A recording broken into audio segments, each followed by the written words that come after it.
అందరికీ నమస్కారం. ప్రభుత్వ ఉద్యోగం సాధించాలనే లక్ష్యంతో ఉన్నవాళ్లకి ఇది ఒక మంచి వార్త.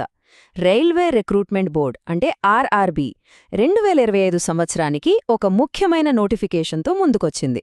అసలు ఈ నోటిఫికేషన్ ఎందుకంత స్పెషల్, ఇందులో ఎలాంటి అవకాశాలున్నాయో ఇప్పుడు వివరంగా చూద్దాం.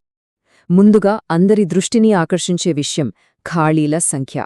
రైల్వే శాఖ ఈ నోటిఫికేషన్ ద్వారా మొత్తం 312 పర్మనెంట్ ప్రభుత్వ ఉద్యోగాలను భర్తీ చేయబోతోంది. ఇది చాలామందికి నిజంగా ఒక మంచి అవకాశం.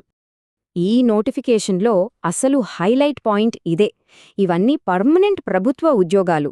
అది కాకుండా ఇంటర్మీడియట్ పాస్ అయిన వాళ్లకు కూడా అప్లై చేసుకునే ఛాన్స్ ఉంది. ఇది చాలామందికి ఒక గోల్డెన్ ఆపర్చునిటీ అనే చెప్పాలి. సరే, ఈ నోటిఫికేషన్ను స్టెప్ బై స్టెప్ అర్థం చేసుకుందాం.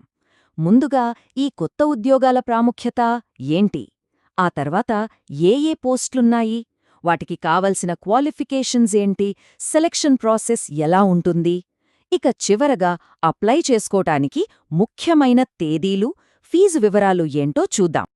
ఓకే, మొదటి పాయింట్, ఈ నోటిఫికేషన్ టైమింగ్ చాలా ముఖ్యం. ఎందుకంటే ఇది 2025 సంవత్సరంలో రైల్వే శాఖ ఇస్తున్న 8వ నోటిఫికేషన్. అంతేకాదు, ఇదే చివరిది కూడా. అంటే ఈ సంవత్సరానికి ఇదే లాస్ట్ ఛాన్స్ అన్నమాట. అందుకే ప్రతి డీటెయిల్ చాలా ఇంపార్టెంట్. మరి ఇంత ముఖ్యమైన నోటిఫికేషన్లో ఎలాంటి ఉద్యోగాలున్నాయో చూసేద్దామా. ఈ రిక్రూట్మెంట్ డ్రైవ్లో మొత్తం 8 రకాల పోస్టులను భర్తీ చేస్తున్నారు. అవేంటో ఇప్పుడు చూద్దాం.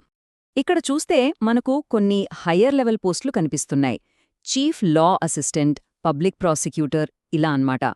కానీ ఇక్కడ అందరూ గమనించాల్సిన ఒక ముఖ్యమైన విషయమేంటంటే జూనియర్ ట్రాన్స్లేటర్ పోస్టులు. ఏకంగా 202 ఖాళీలున్నాయి. అంటే మొత్తం నోటిఫికేషన్లో సింహభాగం ఈ పోస్టులకే కేటాయించారు. మిగతా పోస్టుల విషయానికొస్తే staff and welfare inspector, scientific assistant లాంటివున్నాయి. కానీ ఇక్కడ ల్యాబ్ అసిస్టెంట్ గ్రేడ్ 3 పోస్టును చూడండి. ఇది లెవెల్ 2 పే స్కేల్ జాబ్. దీనికి కావాల్సిన అర్హతలు కూడా చాలా మందికి అందుబాటులో ఉంటాయి. దీని గురించి మనం ఇంకొంచెం డీటెయిల్డ్గా మాట్లాడుకుందాం. పోస్టుల వివరాలు చూశాం కదా. ఇప్పుడు అందరి మదిలో వచ్చే మొదటి ప్రశ్న, వీటికి కావలసిన క్వాలిఫికేషన్స్ ఏంటి, ఏ పోస్టుకి ఎవరు అప్లై చేయొచ్చో ఇప్పుడు క్లియర్గా తెలుసుకుందాం. అసలు ఈ ఉద్యోగాలకు ఎవరు అర్హులు, తమ చదువుకు సరిపోయే పోస్ట్ ఏదైనా ఉందా? ఈ ప్రశ్నలకు సమాధానాలు వెతుకుదాం రండి. మనమిందాక అనుకున్నట్టు ఈ ల్యాబ్ అసిస్టెంట్ గ్రేడ్ 3 పోస్ట్ చాలా స్పెషల్. ఎందుకంటే దీనికి కావలసిన క్వాలిఫికేషన్ కేవలం ఇంటర్మీడియట్ అంటే 12వ తరగతి పాస్ అయితే చాలు. ఒక్క కండిషన్ ఏంటంటే ఇంటర్లో ఫిజిక్స్, కెమిస్ట్రీ సబ్జెక్టులుగా చదివి ఉండాలి. డిగ్రీ లేని వాళ్లకి ఇది నిజంగా ఒక గొప్ప అవకాశం. ఇక మిగిలిన స్పెషలైజ్డ్ పోస్టుల విషయానికొస్తే chief law assistant, public prosecutor పోస్టులకు law degree compulsory. Junior translator, scientific supervisor లాంటి పోస్టులకు అయితే మాస్టర్స్ డిగ్రీ ఉండాలి. అదే staff and welfare inspector, senior publicity inspector లాంటి వాటికైతే డిగ్రీతో పాటు దానికి సంబంధించిన డిప్లొమా కూడా అడిగారు. సరే, అర్హతలు సరిపోతున్నాయి అనుకుంటే నెక్స్ట్ స్టెప్ సెలెక్షన్ ప్రాసెస్. ఈ ఉద్యోగం సంపాదించాలంటే అభ్యర్థులు ఏ స్టేజెస్ దాటాలి, ఆ ప్రాసెస్ ఎలా ఉంటుందో ఇప్పుడు చూద్దాం. సింపుల్గా చెప్పాలంటే మొత్తం 3 దశలుంటాయి.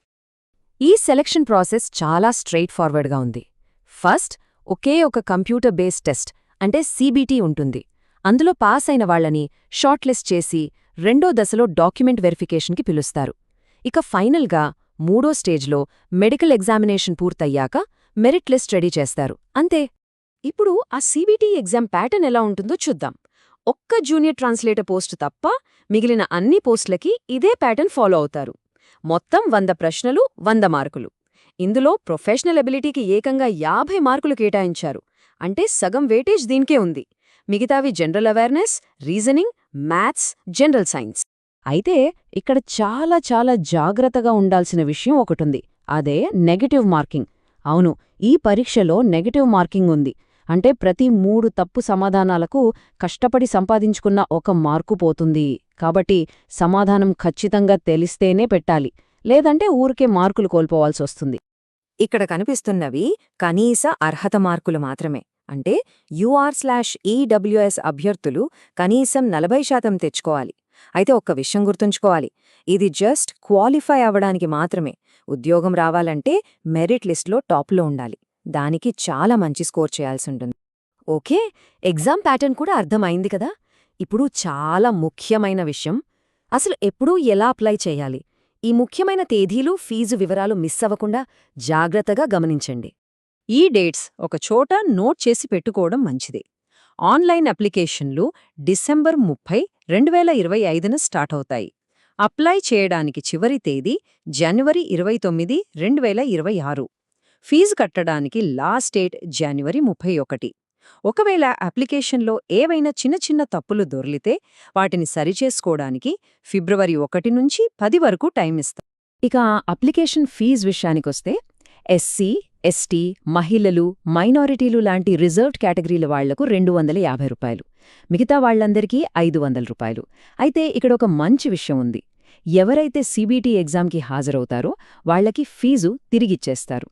రిజర్వ్డ్ కేటగిరీల వాళ్లకి పూర్తి ₹250 వెనక్కొస్తాయి, ఇతరులకు ₹400 రీఫండ్ అవుతాయి. ఇది ఎగ్జామ్ రాయడాన్ని ప్రోత్సహించడానికి ఒక మంచి స్టెప్. ఫైనల్గా చెప్పాలంటే కేవలం ఒకే ఒక్క పరీక్షతో ఇండియన్ రైల్వేస్లో పర్మనెంట్, సెక్యూర్డ్, ప్రభుత్వ ఉద్యోగం సంపాదించే అవకాశం ఇది. ఈ వివరాలన్నీ విన్న తర్వాత అభ్యర్థులు ఆలోచించుకోవాల్సిన విషయం ఒక్కటే: తమ అర్హతలకు, లక్ష్యాలకు ఈ అవకాశం సెట్ అవుతుందా? ఇది సరైన సమయమేనా? ఆలోచించండి. ఎందుకంటే ఈ నోటిఫికేషన్ ఒక మంచి కెరియర్కు సరైన మార్గం చూపించగలదు.